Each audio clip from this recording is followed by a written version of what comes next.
in material things o doon sa effort na gagawin niya para makapag-serve sa Panginoon. Meron namang isa, hindi siya katulad ni Martha, pero nagbigay siya ng oras at panahon kay Christ. Okay, kaya dito po na makikita natin. Doon sa verse 3 up to 8, tingnan po natin, let us look at how Mary served Jesus. Doon po sa verse 3, tingnan natin dito kung paano si Mary, si Maria, nag-serve naman kay Christ. Kasi nakita natin, yung una, yung pag sa setting, si Lazaro, siya yung binuhay ni Christ at andoon yung kanyang pagtitiwala kay Christ. And si Martha, ito yung nag-serve na sabi ko nga kanina, yung effort niya lahat, ibinigay niya para maipakita niya yung paglilingkod niya sa Panginoon, yung pag-serve niya. Sa verse 3, dito naman si Maria. Sabi niya sa verse 3, kumuha naman si Maria ng isang bote ng mamahaling pabangong galing sa katas ng dalisay na nardo at ibinuhos sa mga paa ni Jesus.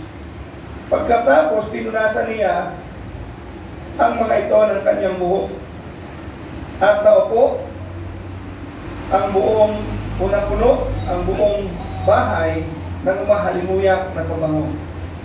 Tingnan po natin yung pagkakaiba. Si Martha, nagsuserve din siya. Diba? Yung lahat ng effort niya para makapag-serve kay Jesus, ginagawa niya. At yun namang isa, kung ano yung nag-iisang meron sa kanya at napakahalaga sa kanya, binasag niya. At instead na, tingnan po natin dito, yung ginawa ni Maria, na malaking pagkakaiba doon sa ginawa ni Martha. Binasag niya yung bote ng pabango, at instead na i-anoint niya, kasi pag sinabi kong anoint, kadalasan, pag narinig yung anointing, saan nilalagay yun? Sa Biblia, ito. Nung si David ay i-anoint ni Samuel, saan niya ini-anoint? Saan hinawakan ni Samuel si David? Sa ulo. Diba? Pero iba yung ginawa dito ni Maria. Ang ginawa ni Maria, pagkabasag ng pabango, instead na i-anoint ni Maria si Jesus dun sa ulo ng kanyang pabangong binasag, sa paanan. Sa paan ni Jesus, inilagay ni Maria.